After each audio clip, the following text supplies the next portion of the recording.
Goal 4 of the Sustainable Development Goals, Quality Education, describes STEM and STEAM curriculum. There are currently two educational approaches to teaching children in the U.S., the STEM curriculum and the STEAM curriculum. STEM focuses on educating students in 4 specific disciplines: science, technology, engineering, and mathematics. STEM incorporates these principles into a cohesive paradigm that encourages motivation, engagement, and employs real-world applications. STEAM adds the arts to education and uses the 5 points to guide student inquiry, dialogue, and critical thinking.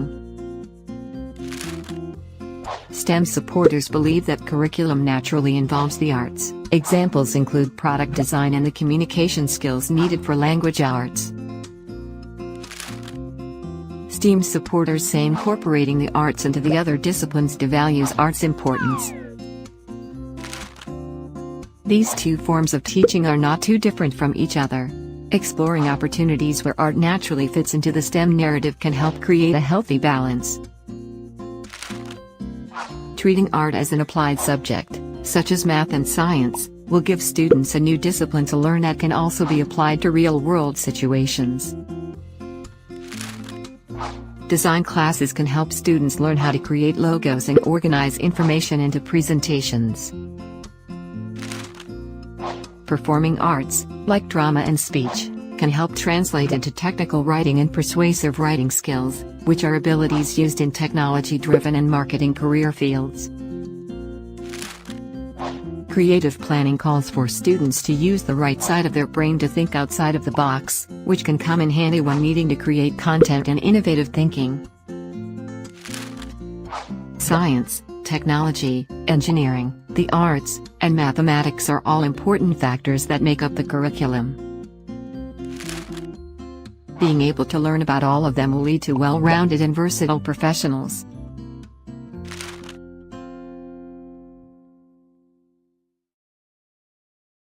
We'll be talking on enhancing community resilience through climate change adaptation strategy, a pathway to sustainable development, a case study of Rwanda. So we have patients from Rwanda. As I have mentioned before, my name is Patience Manizabayo. I'm from Kigali, Rwanda. And my research was based on enhancing community resilience through climate change adaptation strategies, a pathway to sustainable development, a case study of Rwanda. Introduction and background, including a problem statement. The climate challenges in Rwanda, where my research has found that Rwanda faces a significant climate-related challenges, including frequent floods, droughts, and landslides, which disproportionately affect rural communities. And the importance of community resilience, including building community resilience, is critical for mitigating the adverse effects of climate change. Resilient communities are better equipped to adapt to and recover from climate shocks. Rwanda has taken different climate adaptation strategies and has implemented a range of climate adaptation measures, integrating local knowledge with national policies to strengthen community resilience. These strategies are crucial for sustainable development, ensuring that communities not only survive but thrive in the face of climate change. Uh, as you see on this map, it shows flood-prone areas in Rwanda. Most parts, as you see, most very high susceptibility or most areas which are prone to flooding are those in red colors. This is because these regions receive heavy rainfall. Okay, thank you. As I have said, this is a map that shows the flood-prone areas in Rwanda. As you see, this area in red color are the areas which receive heavy rainfall. These areas are made of dense vegetation and receive too much rainfall. That's why it is very prone to floods. And most frequently, these areas are more prone to landslides and other climate-related disasters. The next is hypothesis and research focus.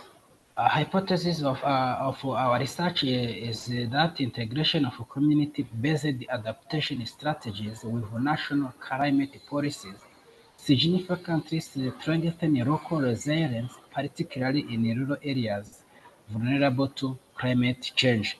And this research was focused on the study examining how climate adaptation strategies are implemented in rural Rwandan communities, focusing on regions which are prone to floods and drought, as you have seen in a previous slide.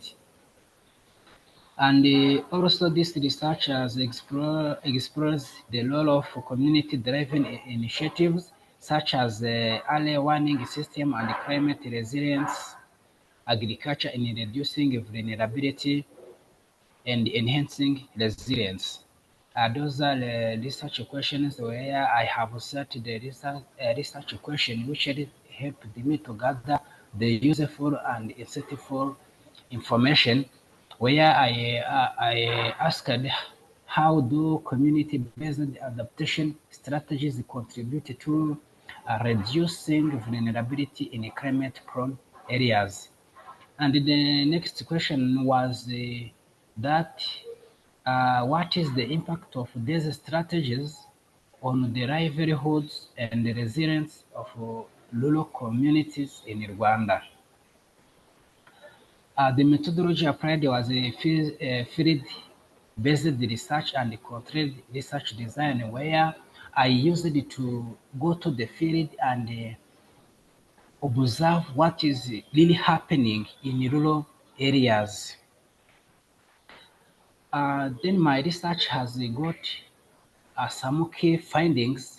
One, impact of community-driven initiatives, where I have found that there are set systems, early warning system that helps people to or government to reduce the effects of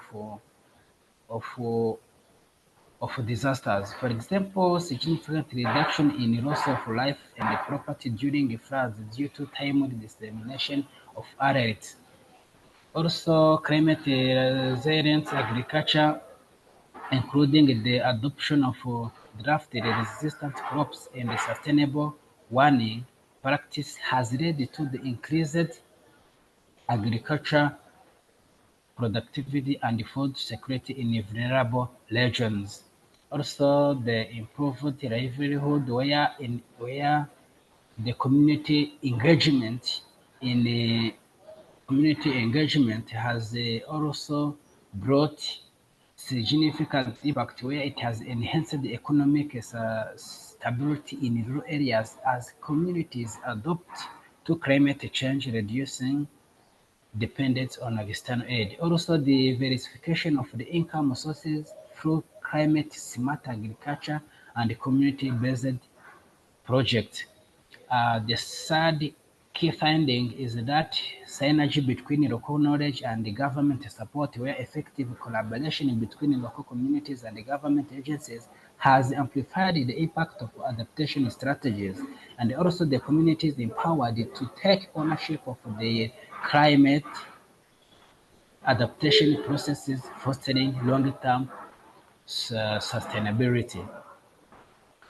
And let's move to the conclusion and implication, where the summary of findings is that Rwanda's approach to climate adaptation, which combines community-driven initiatives, which with national policy support, has effectively enhanced community resilience. Also, these strategies have led to tangible improvements in livelihoods, disaster preparedness, and overall community stability. The broader impact for sustainable development of this research is that the success of Rwanda's adaptations strategies offers valuable insight for other regions facing similar climate change.